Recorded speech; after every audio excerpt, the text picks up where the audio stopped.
What's up, guys? Finally back with another video on something I've been working on. Kind of just want to get you guys caught up with it. I wasn't going to document it at first, but decided that why not? Might as well be cool to look back on. So I'm going to get you guys caught up with what we've gotten done and kind of what we're doing here. And yeah. So for starters, before we get into what we've done, we've got, and I've talked about this on here before, but it was years ago. I have a 88 Chevy R3500. Basically the R is the dually bonus cab combo. The truck was originally 454 with a manual, and it did run and drive, but needed a little bit of work. Basically, the truck was passed down to me from my grandpa to basically build it. So that's kind of what we're doing here. Basically decided to sell the first gen just to build this truck. I couldn't justify having two full-size trucks just kind of sitting around, mostly because I use them as tools, and it wouldn't be something that I would see myself just like having as like a cruise around thing. So sold the first gen, but we pulled the drivetrain out of it first. So we still have the 12 valve with the 47 RE swap and all that. So basically I decided to pull the 454 and the manual combo out of the truck and put a 12 valve in it, which about a month or so ago, we finally got the truck in the garage to start the swap. So I got the 12 valve in. It's technically actually permanently in quotation, and that's of course if nothing goes wrong, but we got the firewall clearanced, took a sledgehammer to it and kind of massaged it out. Got the swap mounts on. Basically that utilizes the factory Chevy engine mounts, like the clamshell mount, with a mount that adapts to the 12 valve. What else? So then we got over here, everything's kind of where it's supposed to be.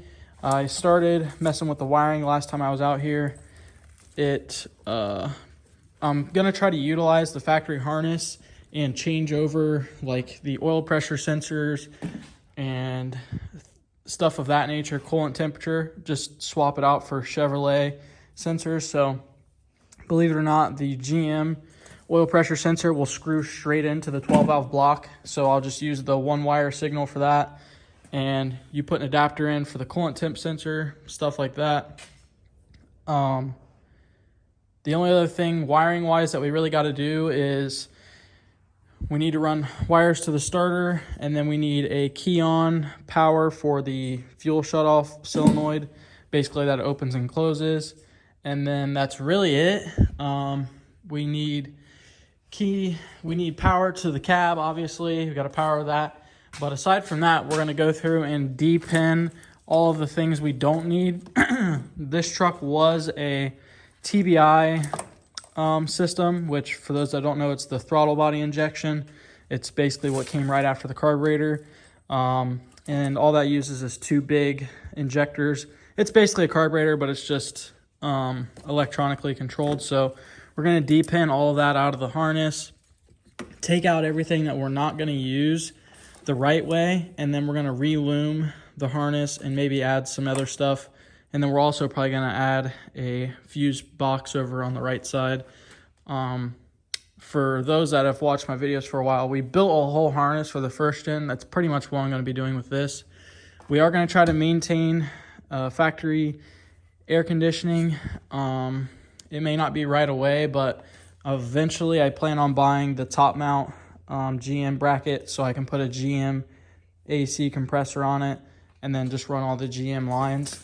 The only way to run a Dodge compressor is you have to notch the frame out here, which I don't really mind doing, but putting a compressor in here just does not seem like fun or a good way to ever, like, if it needed to be maintenanced or something. So we're just gonna wait, do the factory AC up here. I really want working air conditioning in this truck, but if we have to drive it for a season or half a season without AC, I'll survive.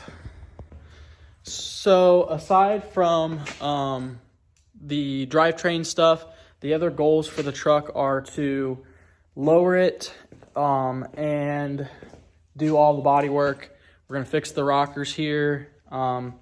The flares, the dually flares, have some fiberglass work that needs to be done. Aside from that, the truck is extremely clean. Like, this rocker rust is the only rust on the truck, and it's not even like bad rust. It doesn't go into the inner rocker at all. It's just pretty much this outer layer.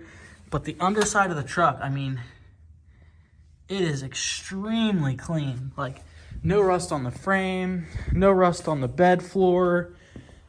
This rust up here is because it had bedside covers, diamond plate covers. So that's just surface rust. And this is where the flares cracked. But I have the giant piece that goes here. And I've gotten pretty good at fiberglass work, unfortunately, from breaking my bumper on the drift car all the time. But it's insanely clean. Like, it's very good bones to start with. This is the rocker on this side, so like, it's really not bad at all. And these rockers are super easy to replace, so not really too upset about that. Other than that, the whole truck will just need to be kind of sanded down. Like up here from the fading, there's some surface rust, but nothing bad. Like the drip rails, sometimes the drip rails will rust out. There's nothing up here, so really not too bad.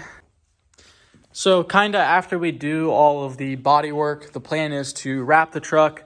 I've got like 5 or 6 colors picked out. I'm not dead set on one yet, but basically gonna wrap the truck and then tint the windows super dark like I usually do. And then eventually the plan is to get semi wheels. It's kind of the super basic dually build, but I've always loved the slammed square body Chevys on dually wheels or on semi wheels. So that'll be what we eventually go with. I don't know if that'll be right away because it's going to be about $4,000 to $5,000 probably to get that wheel combo on this truck, but it is 100% going to happen. It's just a little bit of priorities. I also have a drift car to build, so I'm building this and the E36 kind of simultaneously, and it definitely isn't cheap. So we are, this is kind of main priority though at the moment, because not having a tow rig all last season just was not fun. With that being said, and now that you guys are kind of caught up with what we've done, I'm going to dive straight in to some of this wiring. I probably won't film all of it just because I'm going to be going through and just finding what wire does what, and then probably going to apply power to it, figure out what exactly we need out in the engine bay to give power to the inside, and then kind of figure out like what's going to make the blower motor work, stuff like that. Figure out what we need and then figure out what we don't need, and then we'll go from there and kind of separate as we should. So I'm going to do that stuff now, and then I'll catch up with you guys once we get some stuff figured out.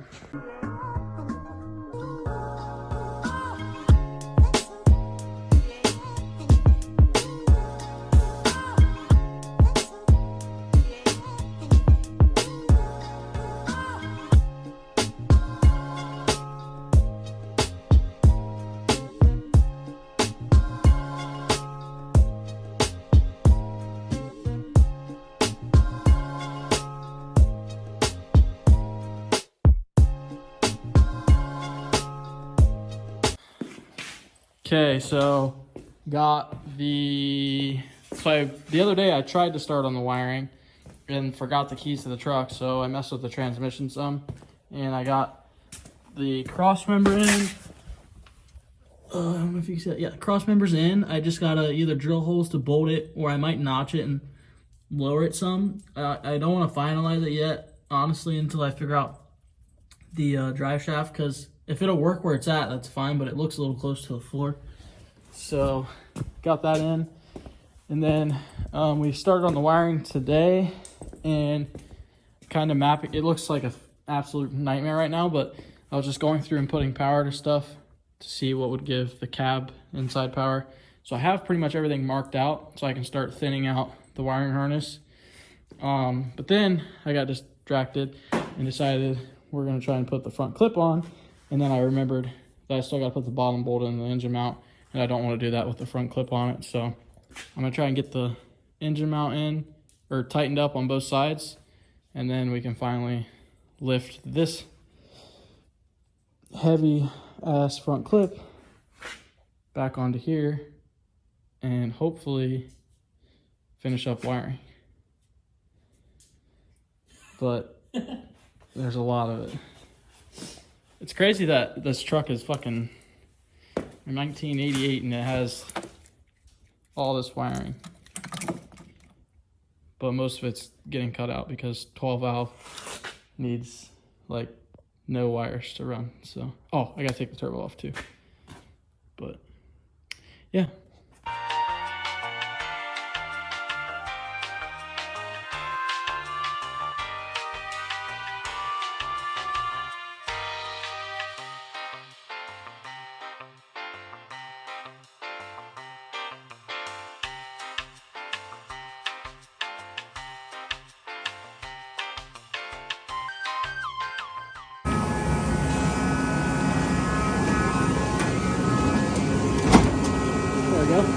Is it in? It's. I think they were missing bushings or something on the front of it. You can let go. I am. Dude, looks like a truck. Yeah, it does. Oh my god, the headlights. It feels so much more like real already. Here, turn that off. Bushings for. There should be bushings here. Oh, okay. I gotta find those. Well, are they in the bed like everything else? Probably. There's a lot more room in here than I thought there was going to be. Yeah, it's like a fucking... It's crazy how much room. Yeah, because you were saying you wasn't going to be able to get to the engine mounts, but you... That's wide open. Well, I'm saying... Yeah, I get what you're saying. I can get under it and get the rest, but... yeah, the front clip's on. It feels... I already feel more motivated to work on it. So, yeah, it looks like a truck. Looks like a truck. Now it just needs to run and move like a truck.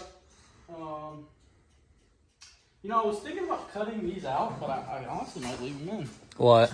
I was thinking about cutting the tubs out, but I don't see a reason why I need to. Yeah, there's plenty of room. Well, once it's low, it may have to get cut out. It'll definitely have to get cut out for 24s, but it might be fine for now.